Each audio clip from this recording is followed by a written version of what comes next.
President Muhammadu Buhari is giving orders today that salaries of workers must be paid as most of them stay at home under the lockdown orders of the federal government.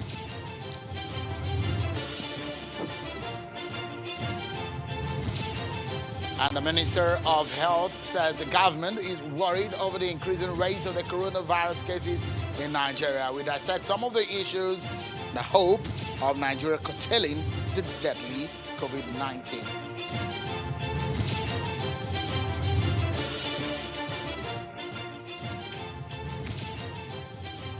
Hello, everyone, and welcome to the program. This is Politics Today live on Channels Television.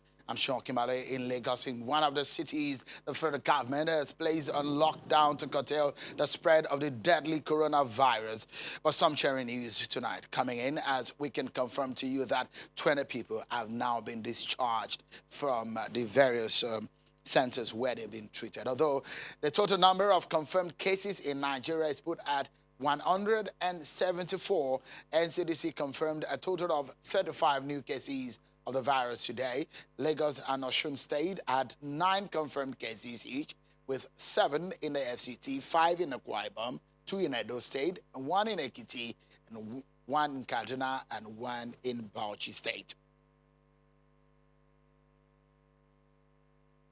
Well, at today's consistent briefing of the federal government, the Presidential Task Force, the Minister of Health says that contact tracing is still ongoing as it raises concern that there might be more cases in the days ahead.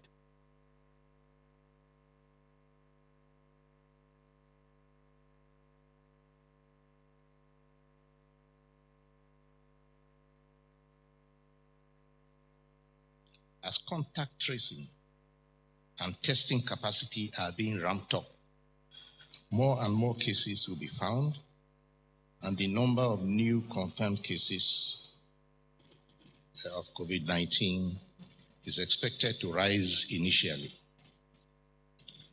We also worry about persons, especially Nigerians, returning to the country through land borders, who run a higher risk of infection if they are with an infected person in a confined space for a long time, like transit in a crowded bus or car. Therefore, it is advisable that all travelers postpone non-essential travel, whether by air or by land, and whether national or international. In this regard, all Nigerians are advised to remain where they are resident and to stay safe and obey the rules and the laws that are provided, except if they are returning home from a previously arranged journey or from a business trip. Let's get to see some other stories that we are monitoring for you. Some of them on the coronavirus cases and some political related story.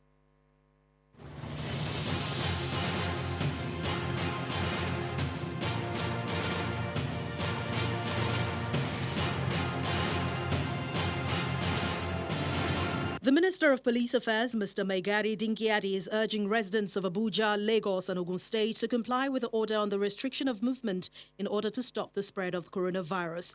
Addressing journalists in Abuja after an on-the-spot monitoring of the lockdown, Mr. Dingyadi explains that the order by the federal government for 14 days is for the good of all residents.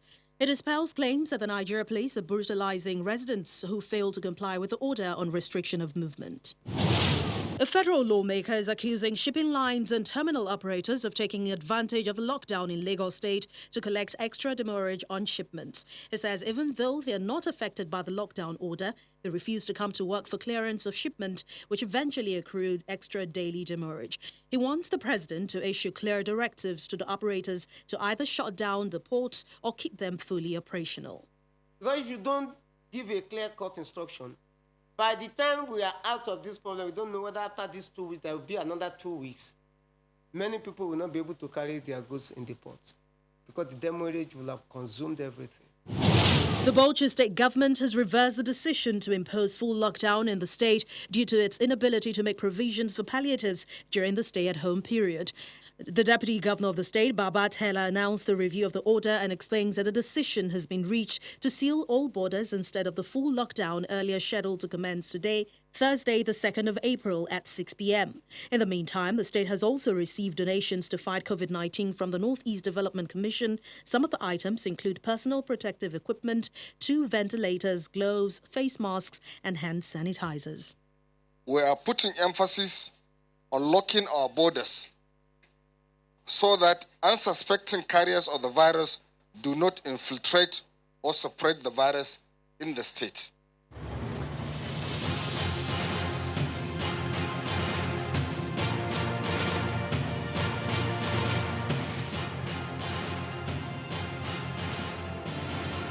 And to a not so good news, where a man is said to have been killed today in Delta State. A soldier was said to have shot a 28-year-old man named Joseph Pesu in Delta State. The incident occurred earlier today at the Ugunwagwe community in Warri, South Local Government area of the state on the second day of the lockdown directive issued by the state governor, Ifeanyi Okowa. Police authorities in the state confirmed the killing to China Television, saying they have commenced an investigation into the incident. Meanwhile, the state government, Delta State, has called for an investigation, a thorough one, into the alleged killing.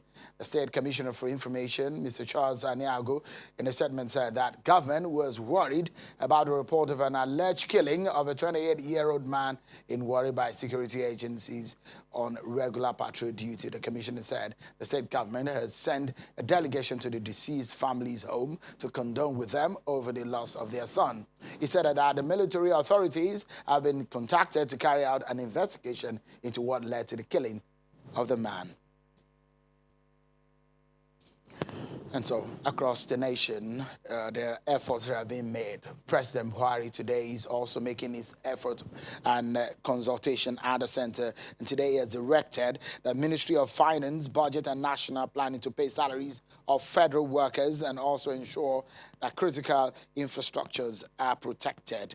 The president also asked the ministry to, as much as possible, use local inputs so that the country retains value within its economy.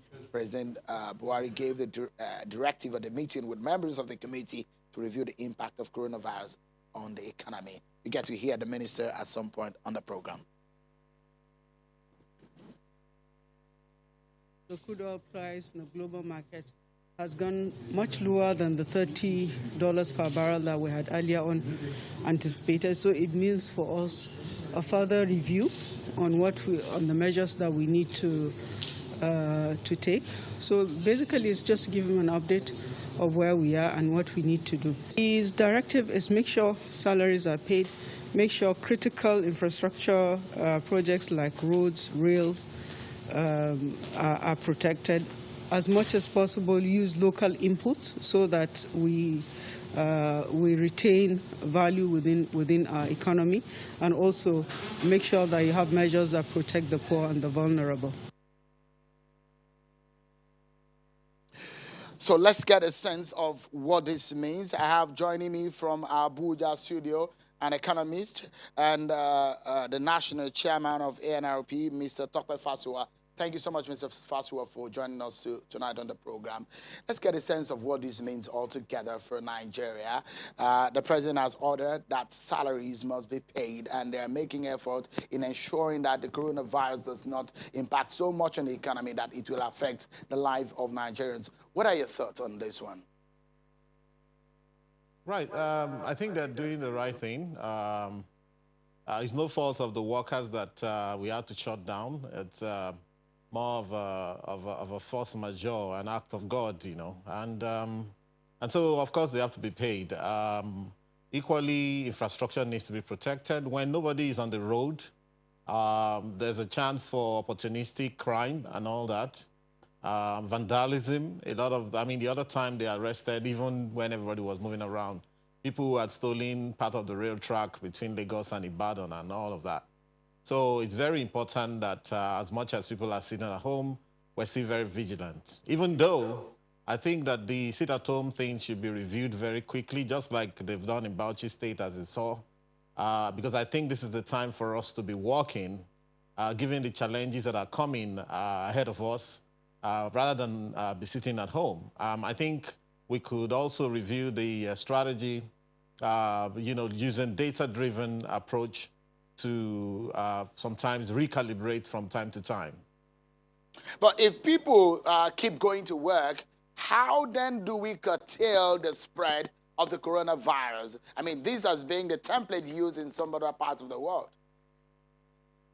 Yes, but of course, every country has to think about its peculiarities, apart from the fact that 80% of our economy is informal, let's say 70 to 80%, meaning that most people survive by those daily kind of things, that the little money they make, that's there. However, if we also look at the data, and we look at the run rate and the infection rate in Nigeria, for example, and what's happening in the rest of the world, and we look at some peculiarities of some countries, in fact, what has been said is that they expect the wave to get to parts of Africa sometime in the fall into the winter, which is like September, October to December, maybe into January next year. So the point is, what should we be doing if we know that this is going to come to us later in the year?